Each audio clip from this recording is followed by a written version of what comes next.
हमारे देश की अधिक से अधिक जनता गांव में रहती है। गांव के लोग व्यवसाय और उससे जुड़े परिश्रम पर आधारित रहते हैं।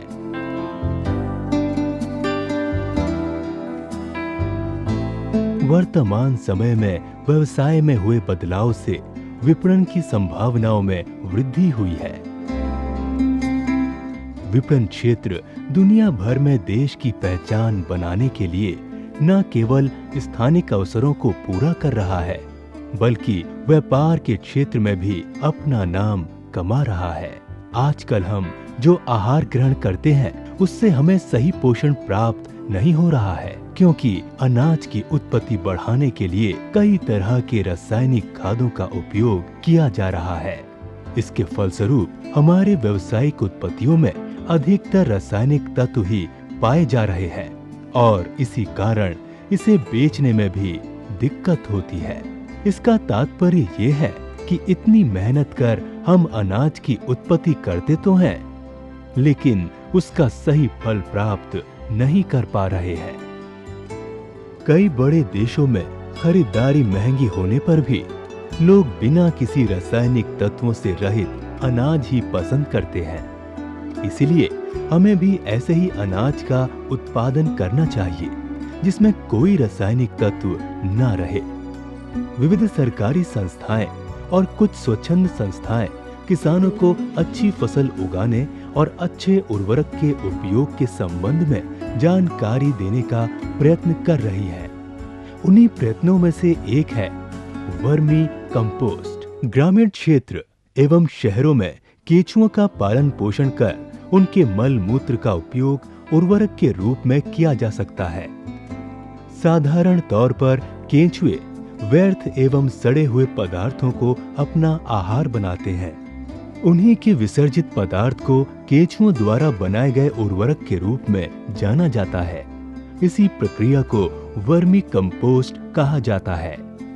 वर्मी कंपोस्ट का रंग गहरे गेहूं से लेकर काले रंग तक होता है। ये उर्वरक चाय के पाउडर की तरह होता है और इसमें किसी भी प्रकार की गंध नहीं होती है। ये उर्वरक पौधों को धरती के स्वभाव के अनुकूल परिवर्तित करता है। केंचुए व्यर्थ एवं सड़े हुए पदार्थों को आहार के रूप में सेवन करने के पश्चात जो विसर्जन करते हैं, उसमें सूक्ष्म एवं स्थूल पदार्थ होते हैं, जिनके कारण उनकी प्रधानता और भी बढ़ जाती है। वर्मी कंपोस्ट के उपयोग से पेड़ पौधों का विकास एवं वृद्धि अच्छी तरह होती है और इससे फलोत्पादन में भी बढ़ोतरी होती है। अनुसंधान से ये ज्ञात हुआ है कि वर्मी कंपोस्ट के उपयोग से न केवल अच्छे फलों की प्राप्ति होती है, बल्कि उन फलों में फैलने वाली बीमारियों की संभावना भी कम होती है।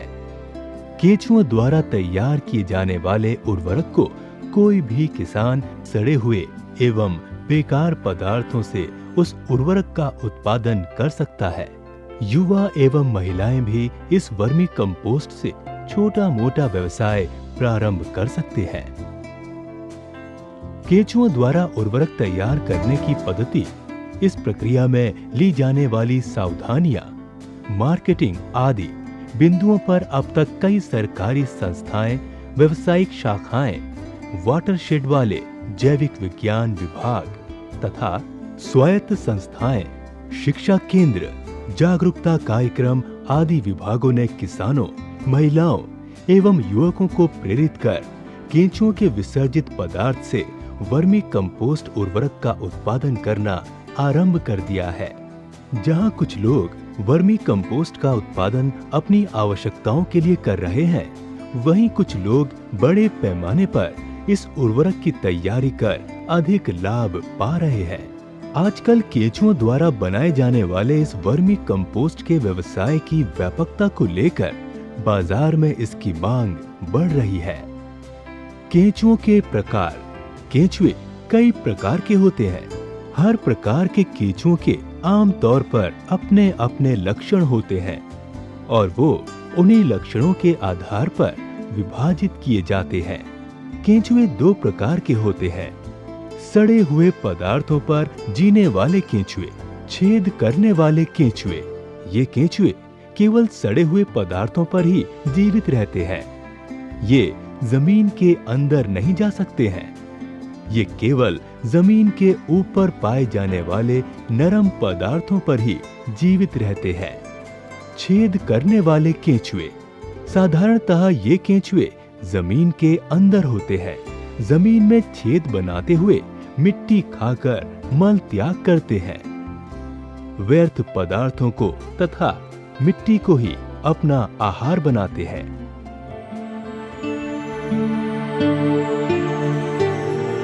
केंचुओं द्वारा उर्वरक तैयार करने की पद्धति। केंचुए व्यर्थ पदार्थों को अपना भोजन बनाते हैं। केंचुओं के द्वारा जो मल त्याग होता है उसी को वर्मी कंपोस्ट कहा जाता है। आजकल इस वर्मी कंपोस्ट की बहुत अधिक मांग है और इसे बनाने की पद्धति भी बहुत आसान है।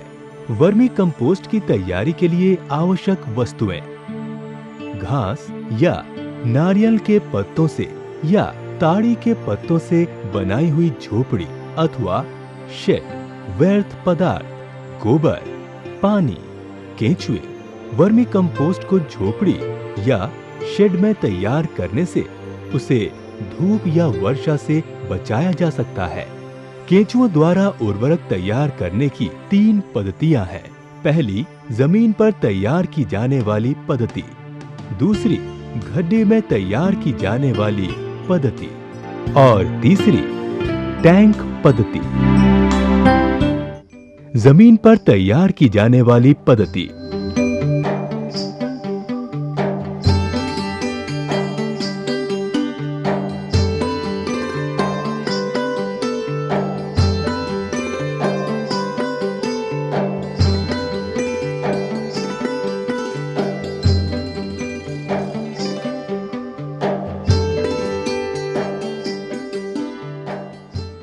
जमीन पर वर्मी कंपोस्ट तैयार करने की पद्धति बहुत आसान है। इस पद्धति में सबसे पहले झोपड़ी की नीचे वाली जमीन को 1 से 2 इंच तक खोदकर मिट्टी को बिखेरा जाता है।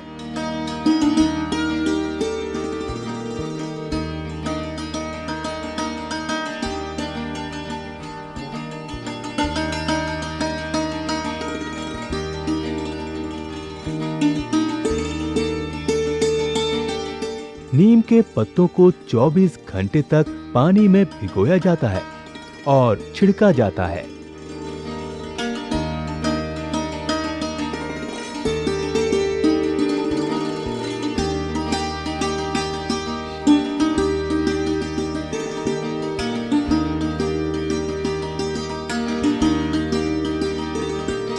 उसी पानी को खुदाई वाली जमीन पर छिड़का जाता है।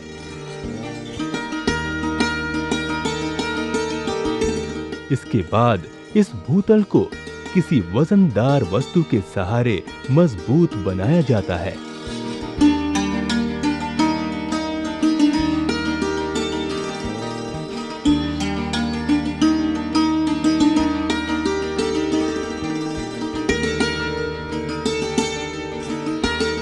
ऐसा करने से दीमक लगने का खतरा नहीं रहता है।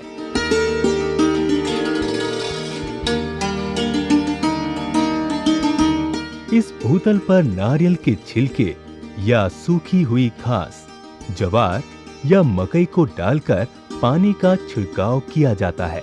कुछ समय के बाद इसी से बने व्यर्थ पदार्थों को केंचुए अपना भोजन बनाते हैं। इसके बाद सड़े हुए पदार्थ डाले जाते हैं। 1 फीट से ज्यादा ऊंचे सड़े हुए पदार्थ नहीं डालने चाहिए। ये व्यर्थ पदार्थ पशुओं के रहने की जगह से, मुर्गियों के शेड से या फिर गांवों के कचरे से पाए जाते हैं। ध्यान रहे कि इन व्यर्थ पदार्थों में मुख्य रूप से प्लास्टिक के डिब्बे, प्लास्टिक पेपर, लोहे या कांच का सामान नहीं होना चाहिए। इन व्यर्थ पदार्थों के ऊपर पानी छिड़कने के बाद गोबर डाला जाता है। ये गोबर कच्चा हो ये जरूरी नहीं है, सूखे गोबर का भी इस्तेमाल किया जा सकता है। इसके बाद 2 तहों तक फिर से व्यर्थ पदार्थ एवं गोबर डाला जाता है।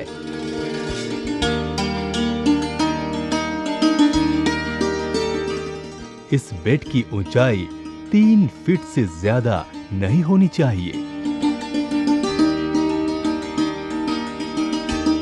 गोबर के ऊपर फिर से पानी छिड़का जाता है। इस तरह 3 फीट के बेड पर जब आखिरी बार गोबर का इस्तेमाल होता है, तब उस पर केंचुओं को छोड़ा जाता है। इन केंचुओं की संख्या 1 फीट के अंतर में 1000 से 1200 तक होनी चाहिए। केंचुओं को इस मात्रा से अधिक या कम भी छोड़ा जा सकता है, लेकिन कम मात्रा में छोड़ने से वर्मी कंपोस्ट के तैयार होने में अधिक समय लगता है। केंचुओं को छोड़ने के बाद इस बेड को धान के थैलों से ढककर उस पर पानी डाला जाता है। ये थैले नए हों ये जरूरी नहीं है, पुराने थैले भी इस्तेमाल किए जा सकते हैं। इससे खर्च भी कम होता है। इन थैलों पर अक्सर पानी डाला जाता है और इस बात का ध्यान रखा जाता है कि वो थैले हमेशा गीले रहे। इसके बाद बेड का तापमान 25 से 35 डिग्री तक बनाए रखना चाहिए। 30 से 40 दिनों के बाद उन थैलों को हटाने पर हमें चाय के पाउडर जैसा काला और नर्म पदार्थ दिखाई देता है। ये वर्मी कंपोस्ट तैयार होने का संकेत होता है। इसके बाद 2 से 3 दिन तक पानी डालना बंद कर दिया जाता है। इससे जो वर्मी कंपोस्ट तैयार होता है वो अच्छा होता है। तैयार किए गए वर्मी कंपोस्ट को मीनार के आकार का बनाकर कुछ देर तक छोड़ दिया जाता है। इसके कारण केंचुए नीचे वाले हिस्से में चले जाते हैं। ये वर्मी कंपोस्ट खेतों में डाला जाता है या फिर बाजार में भी बेचा जा सकता है। इस तरह व्यर्थ पदार्थों को छांटने से उर्वरक गुणवत्तापूर्ण हो जाता है। वर्मी कंपोस्ट निकालने के बाद बचे हुए बेड पर फिर से धान के थैलों को ढककर पानी डाला जाता है। बेड के हर एक तह को बनने में 30 से 40 दिन लगते हैं। इस हिसाब से बेड के तीनों तह तैयार होने में 90 से 120 दिन लगते हैं। जब बेड पूरी तरह से तैयार हो जाता है, तब वर्मी कंपोस्ट के साथ साथ केंचुओं की संख्या भी बढ़ जाती है। इसके द्वारा भी अधिक लाभ होता है।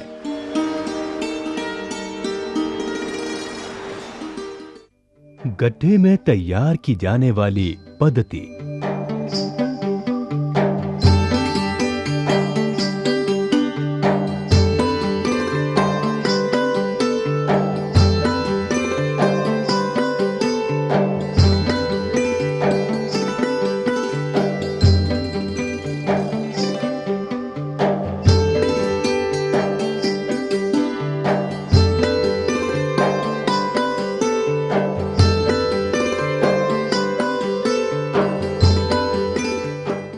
इस पद्धति में चुने हुए क्षेत्र में जमीन को 3 फीट गहरा और 3 फीट चौड़ा खोदकर गड्ढा बनाया जाता है।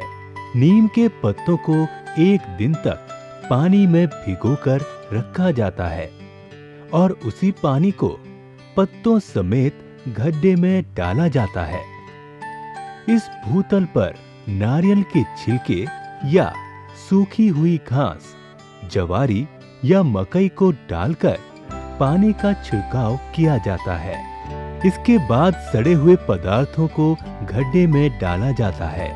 1 फीट से ज्यादा ऊंचाई पर सड़े हुए पदार्थ नहीं डालने चाहिए। ये व्यर्थ पदार्थ पशुओं के रहने की जगह से, मुर्गियों के शेड से या फिर गांवों के कचरे से पाए जाते हैं। इन व्यर्थ पदार्थों के ऊपर पानी डालना चाहिए। इसके बाद गोबर डालना चाहिए। फिर से पानी छिड़कना चाहिए। इसके बाद 2 तहों तक फिर से व्यर्थ पदार्थ एवं गोबर डाला जाता है।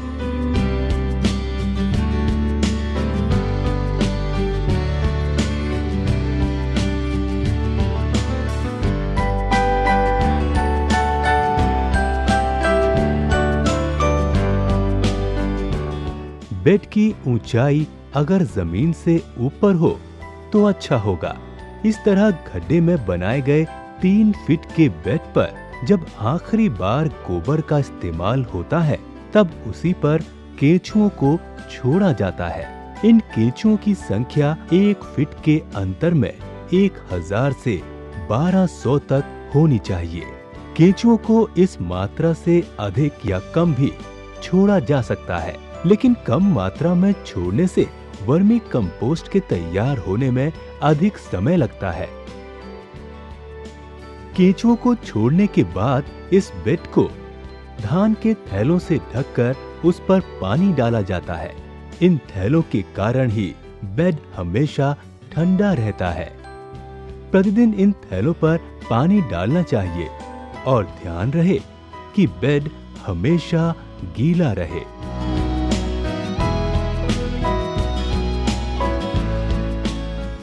टैंक पद्धति।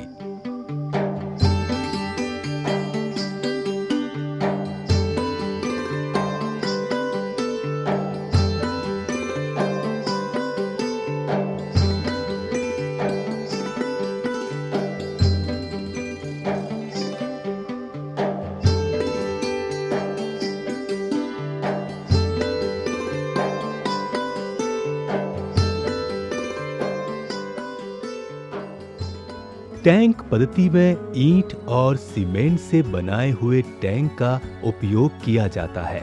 चुने हुए क्षेत्र में 3 फीट गहरा, 3 फीट चौड़ा एवं मनचाहा ऊंचा टैंक बना लिया जाता है। इसके बाद सड़े हुए पदार्थों को गड्ढे में डाला जाता है। 1 फीट से ज्यादा ऊंचाई पर सड़े हुए पदार्थ नहीं डालने चाहिए। ये व्यर्थ पदार्थ पशुओं के रहने की जगह से, मुर्गियों के शेड से या फिर गांवों के कचरे से पाए जाते हैं।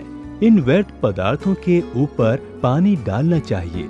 उसके बाद गोबर डालना चाहिए। फिर से पानी छिड़का जाता है। इसके बाद 2 तहों तक फिर से व्यर्थ पदार्थ एवं गोबर डाला जाता है।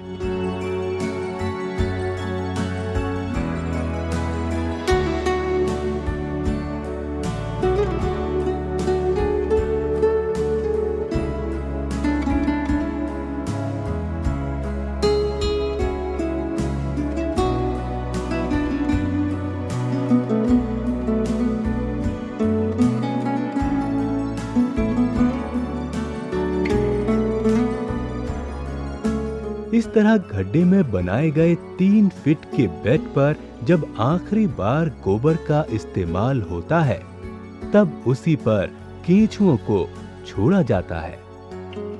इन केंचुओं की संख्या 1 फीट के अंतर में 1000 से 1200 तक होनी चाहिए।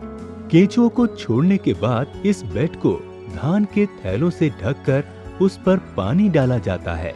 इन थैलों के कारण ही बेड हमेशा ठंडा रहता है। प्रतिदिन इन थैलों पर पानी डालना चाहिए और देखना चाहिए कि बेड हमेशा गीला रहे। वर्मी कंपोस्ट की तैयारी से वातावरण में संतुलन बना रहता है। वर्मी कंपोस्ट की तैयारी के लिए ज्यादा मेहनत या ज्यादा समय की जरूरत नहीं पड़ती। केवल एक व्यक्ति हर दिन 1 से 2 घंटे तक काम करे तो काफी है। केंचुओं से बनाए गए वर्मी कंपोस्ट उर्वरक से किसान, बचत संघ वाले, युवक आदि अपनी आजीविका पा सकते हैं या फिर इन कार्यक्रमों के द्वारा अपने परिवार का पोषण कर सकते हैं। प्रकृति में हर जीव के कुछ निर्धारित शत्रु होते हैं। उसी तरह केंचुओं के भी शत्रु होते हैं। उनमें मुर्गियां, चूहे, चींटियां, दीमक आदि गिने जा सकते हैं। इन सब से बचाने के लिए हमें कुछ सावधानियां बरतनी चाहिए जिनसे इन केंचुओं को बचाया जा सके। किसानों को जिस उर्वरक की जरूरत होती है वो उसे खुद बना सकते हैं अपने आप से, या फिर एक संघ बनाकर उसमें सब लोग मिलकर कुटीर उद्योग व परिश्रम कर प्रचुर मात्रा में उर्वरक का उत्पादन कर सकते हैं। वर्मी कंपोस्ट की तैयारी अपने आप से अपनी ही आवश्यकताओं की पूर्ति करने के लिए अपने ही खेतों के पास उसका उत्पादन कर उससे कई लाभ उठाने वाले लोग हमारे सामने हैं। कुछ उदाहरण। जंगैया एक छोटे स्तर का किसान है। उसने एक साल केंचुओं से बनाए गए 50 किलो उर्वरक को 350 रुपए में खरीदकर उसका उपयोग अपनी फसल के लिए किया। इससे उसे अच्छा लाभ ही नहीं बल्कि अच्छी फसल की भी प्राप्ति हुई। कॉज एंड इफेक्ट संस्था के लोगों ने वर्मी कंपोस्ट के उत्पादन संबंधी प्रशिक्षण प्रदान करते हुए गांव के किसानों को वर्मी कंपोस्ट बनाने की पद्धति का विवरण दिया। उस प्रशिक्षण में जंगैया ने भी वर्मी कंपोस्ट के उत्पादन की प्रक्रिया को सीखकर वर्मी कंपोस्ट का उत्पादन स्वयं अपने खेतों में करना प्रारंभ किया। इस उर्वरक से टमाटर, अरबी, मकई जैसी फसलें उसने प्राप्त की और निश्चय किया कि वो भविष्य में जो भी फसल उगाएगा उसके लिए रासायनिक उर्वरक का उपयोग नहीं करेगा। राजेंद्र रेड्डी अपने ही खेतों में अपने पशुओं और खेतों से प्राप्त होने वाले व्यर्थ पदार्थों का उपयोग करके केंचुओं से बनाए जाने वाले उर्वरक का उत्पादन कर रहे हैं। अब ये गड्ढे की पद्धति से वर्मी कंपोस्ट का उत्पादन कर रहे हैं। केंचुओं से बनाए जाने वाले वर्मी कंपोस्ट उर्वरक को वो टमाटर, मकई, धान और फूलों पर उपयोग कर अधिक लाभ प्राप्त कर रहे हैं। व्यवसायिक शाखा के अफसर ने सलाह दी तो पहले सिर्फ एक फीट से शुरुआत की और अब दूसरे की शुरुआत कर रहा हूँ। सब्जियाँ, चावल, फूलों की पैदावार कर रहा हूँ। रासायनिक उर्वरकों के इस्तेमाल से जमीन को हानि पहुँचती है।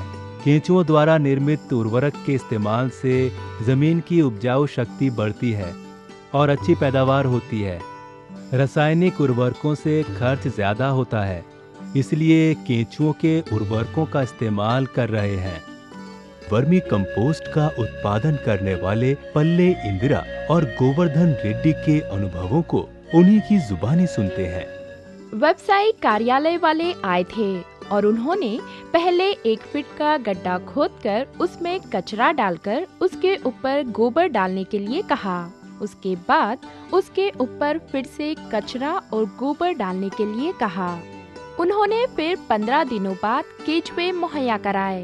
3 साल पहले वाटरशेड वालों के कहने पर भी हमने इसी प्रकार का प्रयोग किया था। अब केचुओं का उर्वरक तैयार हो गया है और अब दूसरा गड्ढा बनाने के लिए सोच रहे हैं। हम लोग गन्ने की खेती-बाड़ी करते हैं। अब धान, टमाटर और फूलों की पैदावार ज्यादा कर रहे हैं। इसके लाभों की अगर बात करें तो ग्रोमोर जैसे रासायनिक उर्वरक का उपयोग किए बगैर हम अपना खुद का प्राकृतिक उर्वरक बनाकर खर्च को कम कर रहे हैं और इससे फसल की पैदावार भी ज्यादा अच्छी हो रही है। अमरिंदर रेड्डी रासायनिक उर्वरक का प्रयोग करने के कारण अच्छे लाभ और अच्छी फसल इच्छा के अनुसार प्राप्त नहीं कर पा रहे थे। गत वर्ष वे व्यवसायिक शाखा द्वारा आयोजित केंचुओं के वर्मी कंपोस्ट उर्वरक के प्रशिक्षण कार्यक्रम में उपस्थित रहे। उस प्रशिक्षण कार्यक्रम में सीखकर उन्होंने शुरुआत में 2 गड्ढे केंचुओं से बनाए जाने वाले वर्मी कंपोस्ट उर्वरक का उत्पादन करना आरंभ किया। बनाए गए उर्वरक को बैंगन, गोभी, धान, पालक और फूलों के उत्पादन के लिए उपयोग करके अच्छी कमाई और अच्छी फसल उगाई और उन्होंने खुद अंतर को जाना। व्यवसायिक शाखा के अफसर ने सलाह दी तो पहले सिर्फ 1 फीट से शुरुआत की और अब उसके खत्म होने के बाद अब दूसरे की शुरुआत कर रहा हूँ। सब्जियाँ, चावल, फूलों की पैदावार कर रहा हूँ। रासायनिक उर्वरकों के इस्तेमाल से जमीन को हानि पहुँचती है। केंचुओं द्वारा निर्मित उर्वरक के इस्तेमाल से जमीन की उपजाऊ शक्ति बढ़ती है और अच्छी पैदावार होती है। रासायनिक उर्वरकों से खर्च ज्यादा होता है, इसलिए केंचुओं के उर्वरकों का इस्तेमाल कर रहे हैं।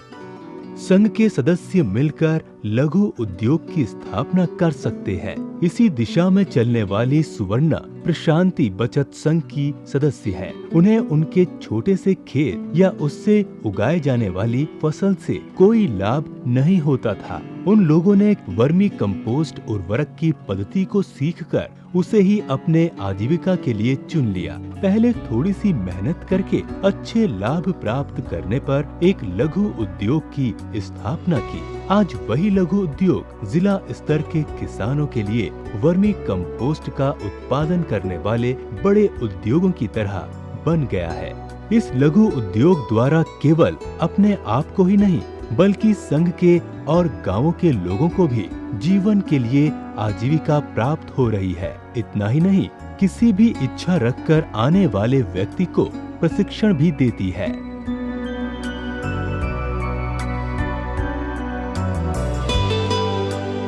मेरा नाम सुवर्णा है और हमारा प्रशांति बचत संघ है। इसके पहले हमारे संघ की महिलाएं छोटे मोटे व्यवसाय कर रही थी। हमारे पास 5 एकड़ खेत है। हम लोग धान की पैदावार करते हैं और थोड़ी बहुत सब्जियों की पैदावार भी करते हैं। इसके लिए हमें रासायनिक उर्वरक खरीदने में खर्च ज्यादा होता था और इससे फसल की पैदावार भी कम होती थी। हमारे गांव के किसानों को कृषि विज्ञान केंद्र को ले जाया गया। ग्राम संघ की महिलाओं को भी ट्रेनिंग दी गई है। प्रशिक्षण लेने के बाद अपने आप को व्यस्त रखने के लिए किसी न किसी काम का सहारा लेना जरूरी था, इसलिए हमने यह काम आरंभ किया। गांवों में रहने वाली महिलाओं को कभी भी काम मिलने के उद्देश्य से इसकी शुरुआत की गई। हमारे संघ वालों के साथ विचार करने के बाद हमने बैंक से लोन लिया। उसके बाद 100 फीट की झोपड़ी डाली गई। संपूर्ण जिले में महिलाओं की सबसे बड़ी परियोजना यही है। हमने इस परियोजना को चलाने के लिए बहुत कष्ट उठाए हैं। हम लोगों ने खुद वर्मी कंपोस्ट की मार्केटिंग की। इस तरह आसपास के जिलों में इसकी मांग बढ़ रही है। वहाँ के लोगों ने यह वर्मी कंपोस्ट अच्छा है, हमें भी यह चाहिए जैसी प्रतिक्रियाएं व्यक्त की। पहले तो एक ही झोपड़ी डाली गई थी, फिर सोचा कि पूरा महीना काम चलना चाहिए और इसलिए 4 और झोपड़ियां डाली गई। शुरुआती दौर में गोबर से उगने वाली फसल के आहार से बहुत तंदुरुस्त रहते थे, लेकिन अब फसल की पैदावार जल्दी होने के लिए रासायनिक उर्वरक का इस्तेमाल ज्यादा हो रहा है। इससे फसल अच्छी नहीं होती है। वैज्ञानिक और व्यावसायिक अधिकारी भी रासायनिक उर्वरक का इस्तेमाल बंद करके प्राकृतिक उर्वरक का इस्तेमाल करने के लिए कह रहे हैं। प्रशिक्षण के लिए अगर कोई व्यक्ति भी आता है तो हम लोग प्रशिक्षण देने के लिए तैयार हैं। केंचुओं द्वारा बनाए गए उर्वरक के उपयोग से जो फसल उगाई जाती है वो स्वादिष्ट तथा पोषक तत्वों से भरपूर होती है। वर्मी कंपोस्ट उर्वरक के लाभ। हानिकारक उर्वरकों द्वारा होने वाली हानि वर्मी कंपोस्ट के उपयोग से नहीं होती है, ये प्रकृति द्वारा सिद्ध हुआ है। केंचुओं द्वारा बनाए गए उर्वरक के उपयोग से जो फसल उगाई जाती है वो स्वादिष्ट तथा पोषक तत्वों से भरपूर होती है। जमीन में छोटे छोटे छेद बनाते हुए जड़ों को हवा, पानी और मजबूती देने के साथ साथ पौधों को गर्मियों में भी जीवित रहने की शक्ति प्रदान करते हैं। उर्वरक में रहने वाले सूक्ष्म जीवाणु कार्बन डाइऑक्साइड युक्त वायु ग्रहण कर उसे पौधों को प्रदान करते हैं।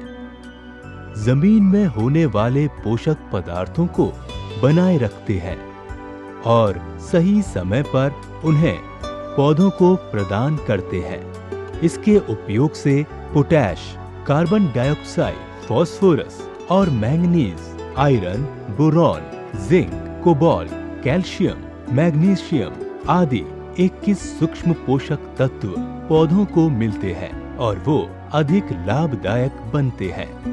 ये एकमात्र उर्वरक है जिसका किसी भी तरह की खेती में उपयोग किया जा सकता है।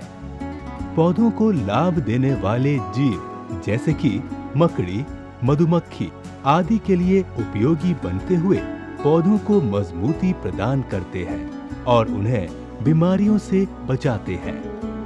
वर्मी कंपोस्ट उर्वरक जमीन को शक्ति प्रदान करते हैं, जिसके कारण पौधों की जड़ें मजबूत होती हैं और उनमें किसी भी तरह की बीमारी से लड़ने की ताकत आती है। रासायनिक उर्वरक जिसमें फास्फोरस होता है वो पौधों के लिए अधिक उपयोगी नहीं होते, लेकिन वर्मी कंपोस्ट उर्वरक फास्फोरस को भी पौधों के लिए उपयोगी बना देते हैं। अच्छे उर्वरक के उपयोग से अच्छी हरियाली होती है, जिससे अधिक फसल और अधिक लाभ हो सकता है। रासायनिक उर्वरक का उपयोग 50 से 60% तक कम कर देते हैं, जमीन पर होने वाले जल प्रदूषण को कम करते हैं। वर्मी कंपोस्ट उर्वरक से व्यवसाय के द्वारा अंतर्राष्ट्रीय सहमति के अंतर्गत किसान गुणवत्तापूर्ण फसल के लिए प्रयासरत हैं।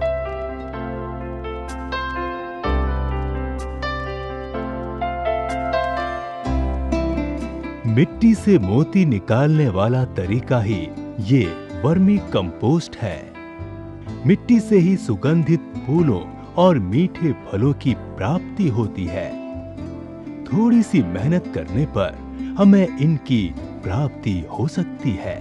प्रकृति में जन्म लेने वाला हर जीव मनुष्य के लिए किसी न किसी रूप में सहायक होता है।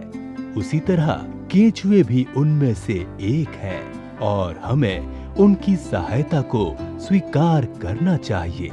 केंचुओं द्वारा बनाए गए उर्वरक के उपयोग से केवल अच्छा व्यवसाय ही नहीं होता, बल्कि प्रकृति को, जमीन को, फसल को और मनुष्यों को किसी भी तरह की हानि भी नहीं होती है।